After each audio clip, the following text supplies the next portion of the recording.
அண்ணாச்சி ஒருவர் சமையல் மாஸ்டராக இருக்கார். அப்போ ஒரு கல்யாண வீட்டில் அவர் சமையலுக்கான எல்லா வேலைகளையும் ஆரம்பிச்சிட்டாரு. அந்த கல்யாண வீட்டுக்கு சமையலுக்கான வேலைகளை ஆரம்பித்து தீ மூட்டுத வேலைகளை அடுப்பெல்லாம் கூட்டி தீ மூட்டுத வேலைகளை ஆரம்பிச்சிட்டாரு. ஏற்கனவே தண்ணி எடுத்தாந்து ஏதோ வச்சுருக்காங்க. இருந்தாலும் அவருக்கு எடுபிடி மாதிரி ஒரு பையன், 4-5 பேர் 5-6 பேர் வேலைக்கு வச்சுருக்காரு. காய்கறி வெட்டாதுன்னு ஒரு எடுபிடி மாதிரி ஒரு பையனை வச்சுருந்தாரு. அந்த பையனை கூப்பிட்டு, ஏல போய் தண்ணியை எடுத்துக்கிட்டு வாழ, தண்ணி இன்னும் காணாதுல, இப்போ காய்கறிலாம் அலச வேண்டி இருக்கலாம்ல, போய் தண்ணி எடுத்துக்கிட்டு வாழ போல, இந்த பீடி மைத்தையே பற்ற வச்சுக்கிட்டு போல போல போல அப்படின்னாரு. அவன் எப்படி மேலே கீழே இறங்க பார்த்தான். இறங்க பார்த்த உடனே நான் அப்படி பார்த்தேன், என்னத்துக்கு அந்த பையன் பார்க்க பார்வையும் சரியில்லை, அண்ணன் ஏதோ ராங்காலாம் பேசிக்கிட்டாரோ அப்படின்னு நினச்சிக்கிட்டு யோசனை பண்ணிக்கிட்டு நான் நின்னேன். அந்த பையன் அந்தாலும் எப்படி பார்த்து டீ கிலோடி முழிக்கிற மாதிரியே முழிச்சிக்கிட்டு போனான். போனதை தான் நான் பார்த்தேன். அவன் எதை தூக்கிக்கிட்டு போனான் தண்ணி எடுக்குங்கிறத பார்க்கல. பிறகு நான் அதுக்கப்புறமா அந்த வீட்டுக்கு சாப்பிட நைட்டு போய் சேர்ந்தேன். நான் கடைசியில் ஒரு ஓரத்தில் இருந்தேன். அவனும் அந்த பையன் இந்த ஓரத்தில் இருந்து சாப்பிட்டான். அவன் சாப்பிட்டுட்டு நான் சாப்பிட்டுக்கிட்டு இருக்கும்போதே சாப்பிட்டான். என்ன தம்பி அப்போல்லாம் நீ அண்ணன் மேலே ரொம்ப கோபமாக பார்த்த மாதிரி பார்த்தியே, அண்ணன் எதுவும் உன்னை இன்னும் வேற அதுக்கு முன்னாடி திட்டினாரா அண்ணன்? என்னென்ன எப்படி சொல்லியா? ஏழங்கலாமண்ணே, நான் சின்ன பையனாகவே இருக்கட்டும்ண்ணே, ஏழங்கலாமா, அதுவும் கூட்டத்தில், அதுவும் ஒரு கல்யாண வீட்டில் என்ன போய் ஏடா அப்படின்னா என்னென்ன அர்த்தம்? பழக்க வழக்கத்தில் அப்படி பேசியிருக்கானா இல்லையா? என்னென்ன பழக்க வழக்கம்? திருந்த மாட்டானா? எவ்வளோ நாளாக அவன்கிட்ட நான் வேலை பார்க்க, இன்னும் திருந்தலை அண்ணே. அவன் என்னென்ன மாஸ்டரு, சமையல் மாஸ்டரு. ஏன்னா நான் நினச்சாலுமே அந்த சமையலை நான் என்னால் பொங்க முடியும்னே. நான் தான் அவன்கிட்ட அவ்வளோ பழகிட்டேனே, கொஞ்சம் நெஞ்சு பழக்கம் இல்லைனே. நானும் 7-8 வருஷமாக 10-13 வருஷமாக அவன் கூட பழகிட்டோம்னே. நான் ஆள் தான் கொஞ்சம் குள்ளம். அதுக்காக வேண்டி எனக்கு சமையல் தெரியாது இருந்துச்சா? உப்பு பருப்பு எவ்வளோ போகணும்னு தெரியாது இருந்துச்சியா? எல்லாம் தெரியும்னே. எனக்கு அனைத்தும் அவன் பண்ணது எல்லா சமையலும் நான் பண்ணிடுவேன். பிரியாணி கூட நான் கிண்டிடுவேன். மட்டன் பிரியாணி வேணுமா, சிக்கன் பிரியாணி வேணுமா, அதுக்கு என்னென்னலாம் வேணும்னு எனக்கு தெரியும்னே. எப்போ இது லேசாக வாங்கி கொடுத்ததுக்கு தம்பி மேலே அடிக்கணும். அதுவும் நம்ம சின்னியாமாவன் சமையல் மாஸ்டருங்கிற முறையில் நம்மளை அடிக்கணும், பெரட்லி அடிக்கணும் அப்படின்னு எனக்கு அப்படி ஒரு எண்ணம் லேசாக தோணிச்சு. இருந்தாலும் சரி தம்பி மெதுவாக பேசிடே, எங்கள் அண்ணன் காதில் விழுந்துட போகுது, அவன் எதுவும் என்ன சொல்லிடுவான், நான் உன்னை எதுவும் கிண்டி விடுதணும்னு நினச்சி என்ன கோச்சிக்கிட போகிறான்னே. கோவிச்சா கோவிக்காமனே, எனக்கு 1000 இடம் இருக்குனே. நான் இல்லைன்னா இப்போ இன்னொரு ஊரில் போய் வாடகைக்கு எடுத்து நான் தனியாக சமையலுக்கு போயிடுவேனே அப்படின்னா. சரிடே தண்ணி எடுத்துகிட்டு வர சொன்னாங்களா, தண்ணி எடுத்துகிட்டு வந்தியா அப்படின்னு அவன் சொன்னான். ஏன்னா நான் போய் லல்லியில் வச்சுருக்கேன், நிறையவே மண்டக்கினேன். நிறைஞ்சா தானே நான் எடுத்துக்கிட்டு வர முடியும். நான் பாட்டுக்கு இருந்து பார்த்தேன், நிறையவே மாட்டேன்னுட்டு நான் எடுத்துக்கிட்டு போகிற எங்கே வர முடியும்? நான் இப்போ சாப்பிட தான் வந்திருக்கேன். காலையில் பானை சட்டி கழுவணுங்கள, அப்போ போய் எடுத்துக்கிட்டு வர்றது. அப்போ தண்ணி விட்டுருவாங்கள்ல லல்லியில், அப்போ போய் எடுத்துக்கிட்டு வர்றது. இப்போ சாப்பிட்டுட்டு போவோம், நமக்கு என்ன? அவன் மாறி அங்கே தான் வேலைக்கு எத்தனை நாள் வச்சுருக்கான், அவங்கள வச்சு தண்ணி எடுத்துருப்பான். நான் போய் நிறையணுங்களா தண்ணி நிறையா தான். ஏடா அப்போ லல்லியில் தண்ணி சொட்டு சொட்டாவாக விழுந்ததுன்னே. ஏன்னா நிறையா தானே விழுந்துச்சு. நான் கூடெல்லாம் எடுத்துகிட்டு போயிருந்தேன். இது காய்கறி அரிஞ்சு கழுவிட்டு அந்த கூடையில் வைப்பாங்க, தண்ணி வடிஞ்சு போகும். கூட தெரியும்ல, அதுதான் அதைத்தானே எடுத்துக்கிட்டு போயிருந்தேன் அப்படின்னு தம்பி சொன்னான். நான் அந்தால என்னங்க சரி தம்பி சாப்பிடு தம்பி, நீனும் தனியாக சமையல் பண்ணிடுவேன், பரவாயில்ல சாப்பிடு தம்பி, நான் சாப்பிட்டுட்டேன், எனக்கு கொஞ்சம் வழி விட்டுருக்கியா அப்படின்னு நைஸா எஸ்கேப் ஆகிட்டேன். அவன்கிட்ட நிற்கக்கூடாது, எங்கள் அண்ணன் சின்னியாம வந்தான்னா அவன் வேற இல்லை நீ என்ன குட்டை குழப்பி விடுதான்ட்டு என்ன வைவாங்கல்ல.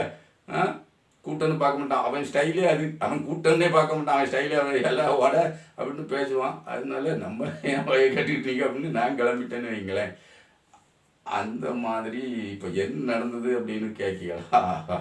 எங்கள் அண்ணன் சீமா தான் அந்த பொதுக்குழுவில் என்ன பூரா சீமா மீடியாவே இருக்குதா இங்கேயா? ஏன்னா எனக்கு வேற வழி என்னண்ணே, எனக்கு வேற வேலை என்னண்ணே.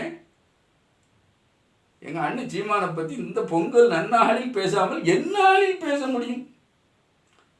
பொங்கலை பற்றி அண்ணன் பேசும்போது அது வந்து அது வந்து இது ஒரு சேனலுக்கு அந்த அந்த இதெல்லாம் வந்து அந்த கலட்டாவை நான் முதல்ல ஏற்றுக்கிட்டு தான் இல்லையா, அதனால அதை வந்து இதில் நான் உங்களுக்கு கூட சுட்டி காட்டுறதா இல்லை.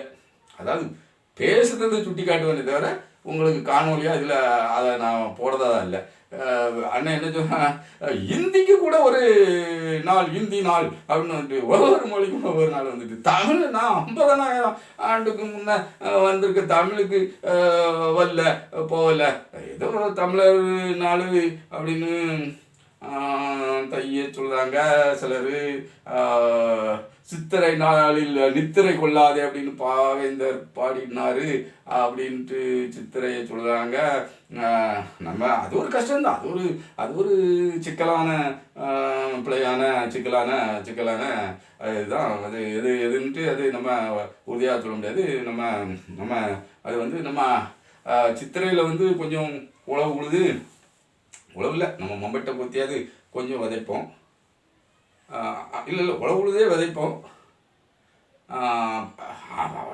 ஆடியில் தான் விதைப்போம்னாலும் அது சித்திரையில் கொஞ்சம் நம்ம விதைப்போம் அப்படின்னு பேத்துறது யாரு? நம்ம மரியாதைக்குரிய பொய்யன் சீமார் தான். அண்ணன் சீமார் அப்படி பேத்தாருல, ஒரு சேனலில் பேத்தாரு. அந்த சேனலை அண்ணனை தனியாக பேட்டி காணுதுன்னா அதுக்கு சில பல லட்சங்களை ஈழ உறவுகள் எல்லாம் தம்பிமார்கள் கொடுத்தா தான் அந்த சேனலு அண்ணனை பின்னாடியே போய் தூக்கி பிடிச்சிக்கிட்டு அலையும். நம்ம அந்த வெள்ள நிவாரணம் கொடுக்க அண்ணன் போகும்போதெல்லாம் பின்னாடியே போய் அந்த தேவேந்திரம் பழனிசாமின்னு ஒரு சங்கி போய் அண்ணன்கிட்ட பேட்டி கண்டது இல்லை. அந்த மாதிரி சங்கிகள் பேட்டிக்கு அங்கே போகிறதெல்லாம் வந்து காசுக்காக தான், அந்த சேனலுக்கான காசுக்காகத்தான் அப்படின்னு வச்சுக்கிட்டுங்களேன். சேனலுக்கு காசு கொடுக்குறது, அதனால தான் பேட்டி வருது. ஏன்னா அப்போ தான் 10 பேருக்கு அண்ணன் பொங்கல் கொண்டாடுதாருங்கிறது தெரியும். இப்போ தம்பி கோவிச்சக்கூடாது, என்னடா பேத்திக்கிட்டே கிடக்கான் அப்படின்னு நினையாதாங்க. உண்மையே சொல்லுது, நீங்கள் புரிஞ்சுக்கணும்பா. இப்போ இந்த நீங்கள் பயணிக்கிற அந்த வாகனத்திலிருந்து மாற்று வாகனத்துக்கு தாவிருங்க. இந்த வாகனம் வந்து கடை சேராது. இதுக்கு வந்து எரிபொருள் இல்லை. எரிபொருள்னா என்னது? அது தீந்துருச்சு. அது எத்தனை நாளைக்கு ஈழங்கிற இந்த எரிபொருளை மட்டும் வச்சு ஓடும்பா. வேறு கொள்கைகள் அதுக்கு இல்லை. எரிபொருள் தீந்துடுச்சு, தீரக்கூடிய காலம் ஆயிடுச்சு. நீங்கள் வாகனம் மாறினெல்லாம் தான் இலக்கு அடைய முடியும் தம்பி.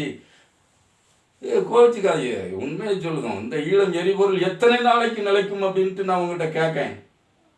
ஈழத்தமிழர்களே எழுந்து வந்து உங்களை அவர்கள் உமிழ்வதிலே நீங்கள் காணாமல் போவீர்கள்.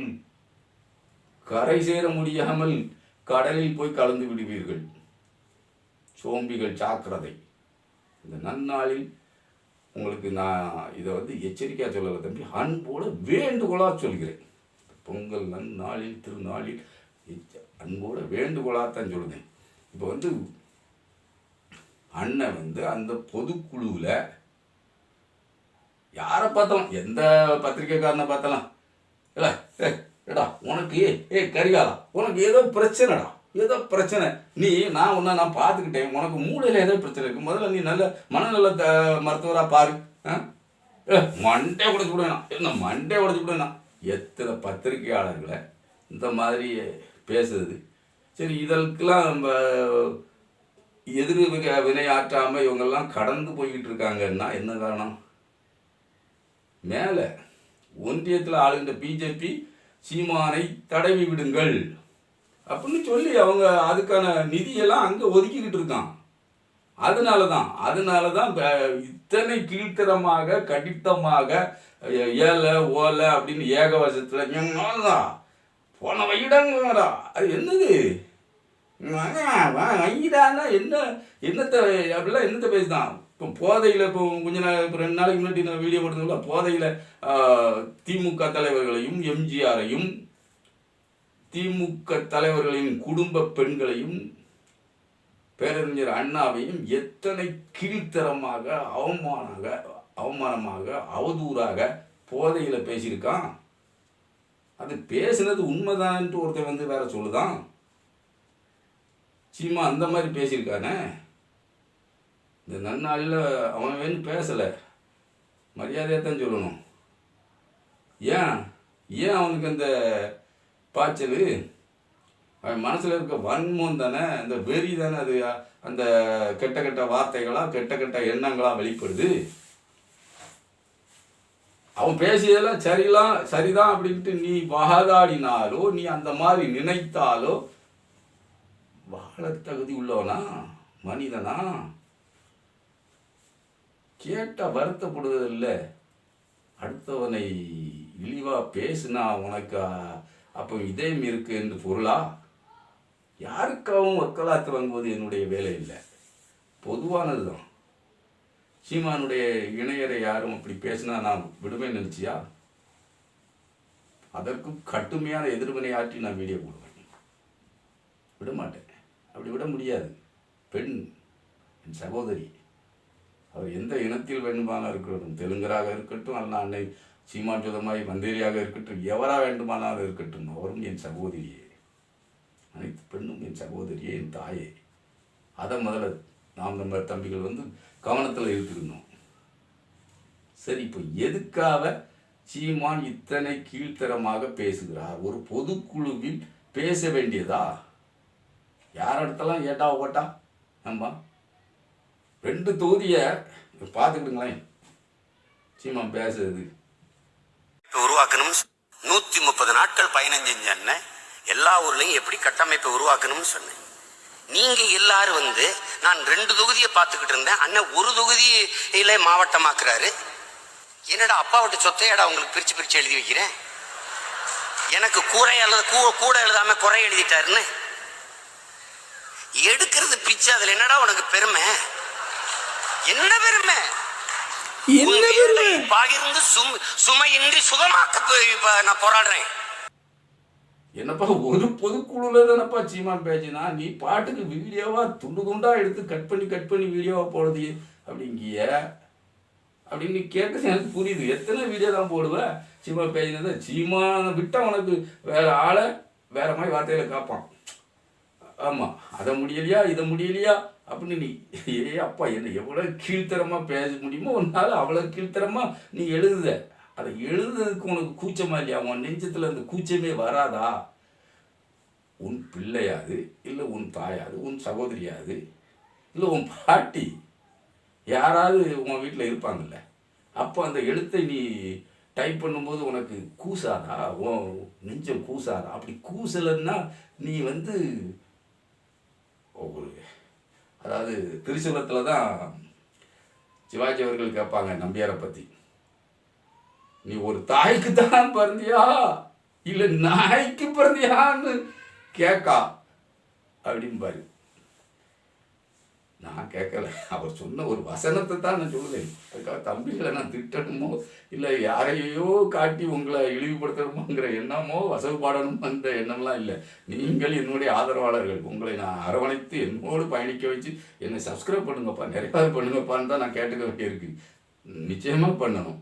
தம்பிகள் பண்ணுனா தான் நம்ம உயர முடியும். உங்களுக்கு நல்லதைத்தான் சுட்டுகிறேன், உங்களுடைய இருக்க குறைபாடு அதை தீர்த்துக்கிடுங்கப்பா அப்படின்னு சொல்ல. நீ கால் சாட்சி நடக்கியா, அதுக்காக நான் உன்னை மாற்றுத்திறனாளின்னு நான் சொல்லலை. ஆமாம், நீ முன்னேறுவதற்கு மேலும் மேலும் முயற்சி செய், நம்பிக்கையோடு பயணி அப்படின்னு சொல்லக்கூடிய தன்னம்பிக்கை ஊட்டக்கூடிய நபர் தான் நான். ஆனால் நீ வேணுங்கன்னே தூங்குவது போல் நடிச்சேனா, இல்லை எச்சில் மேலவாக்க துப்புனேனா, படுத்துக்கிட்டு எச்சில் மேலவாக்க துப்புனேனா, அடா மூடனே இப்படி செய்யாதே அப்படின்னு நான் சொல்லணுங்களே. அப்படி சொல்லுறதுக்கும் ஒருத்தர் வேணுங்களே, அதைத்தான் நான் செய்து கொண்டு இருக்கேன். அதனால் பரவாயில்ல, உன்னுடைய வசவாளர்கள் வாழ்க, அந்த இதுக்கே நம்ம போயிருவோம்னு வச்சுக்கேன்.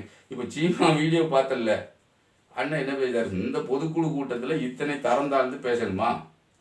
ஒரு தொகுதி 2 தொகுதியில் ஒரு பொறுப்பாளரை முன்ன நியமிச்சிட்டாங்களாம். இப்போ தொகுதிக்கு ஒரு பொறுப்பாளரை அண்ணன் நியமிச்சிட்டாராம். ஐயோ 2 ஒன்றா பிரிச்சுட்டாங்க. பதவிக்குத்தானப்பா இருக்கான். திமுகவில் பதவி கிடைக்கல, அதிமுகவில் பதவி கிடைக்கல, உன் கட்சிக்கு வந்திருக்கான். முதல்ல அதை புரிஞ்சுக்க. பிஜேபிக்கு நிறைய பேர் போகிறான்னா என்ன தெரியுமா? திமுக, அதிமுக, மதிமுக இந்த கட்சிகள் எல்லாம் பதவி கிடைக்கல. பிசிகாவிலையா பதவி கிடைக்காது. என்ன அவங்க பதவி இப்போ கொடுக்கணும்னாலே கருத்து எவ்வளோ வலுவாக நம்ம கட்சிக்கு உரியவனா இருக்கான்னு பார்த்து தான் பதவி கொடுப்பான், அதெல்லாம் கொடுக்க மாட்டான் விசிகாவில். அப்போ பதவி கிடைக்கல. ஏன்னா தடா பெரியசாமி போன்றவர்களுக்கெல்லாம் அவங்க பதவி கொடுத்து அதை அனுபவித்து பார்த்துட்டாங்க. ஆமாம், அவங்க வந்து கூர் பார்த்துட்டாங்க.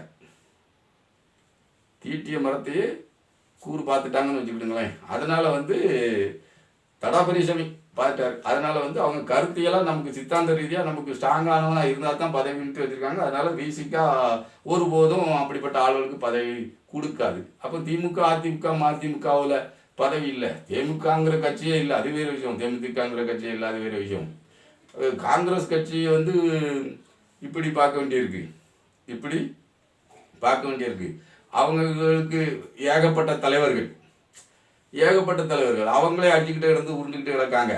எனக்கு அந்த பதவி இந்த பதவின்ட்டு பெறுது என்ன பெற முடியுமோ பெற முடியாட்டாலும் அவங்க அடிச்சுக்கிட்டு கிடந்து உருண்டுக்கிட்டு கிடக்குது அவங்க வேலையாக இருக்குது. அப்போ அதெல்லாம் பதவி இல்லையே.